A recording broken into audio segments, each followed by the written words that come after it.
opening ceremonies is tonight, so I guess first question, why aren't you there? And I guess, will you be watching tonight? And I'm sure it's a special thing. It's kind of beyond, the competition, but it looks like you're focusing on the competition more than the pageantry right now. Very much so. I'm loving how my throw is feeling right now, so I'd rather focus on the competition and being successful at the games than really in the ceremony of it all, which is very cool, and I'm going to watch it. I'm going to have a great time, hang out with some friends and family, but I'll be training again whenever it's all done. And you will get to go to the closing ceremonies. Yes, which is always a good time. In Beijing, we had an awesome time. They kind of gave us carte blanche on the floor. We got to walk around, meet all the different teams, so it was a great time. How are you feeling now, 1 week away from you leaving for the Olympics? Ridiculously excited. The hardest part is just really trying to maintain it and not get so excited, because it is still a good bit away, but just trying to take it all in.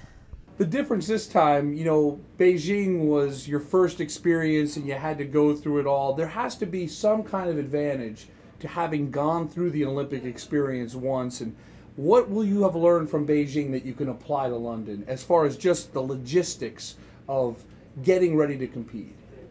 For me, the biggest thing that I had to contend with was the timing of it all. From the time you leave the village to the check-in to the warm-up to actually going on the stadium floor, it's a good bit of time, and you don't realize that, so you can't necessarily do it how you would in a smaller meet because the time is so much more lengthy. So knowing that in advance really helps me to prepare better. You seem very focused and relaxed.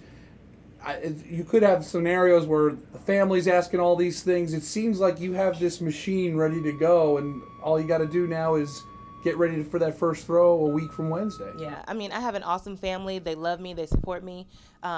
Even when I, need them to just leave me for a while, just, let me be in my own zone, they don't get offended by that. So I get to just kind of, get ready, be in my own mindset, and let it fly. The last question, and this is what we're kind of most excited about, is that you're going to share your Olympic experience with our viewers.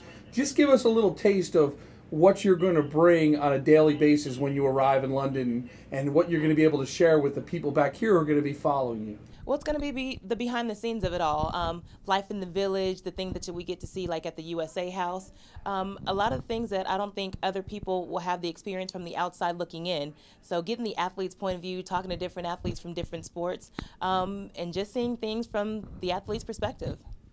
Who do you want to talk to out of all the Olympic athletes? Who would be top on your list that you could bring back here to old WPDE? There are so many. Sonia Richards-Ross, which is an amazing 400-meter runner, Allyson Felix, in other sports, all the gymnasts, I just think they're incredible. The basketball team, of course, Tamika Catchings, I'm a huge fan. She's an Indiana girl. So the list just goes on and on and on.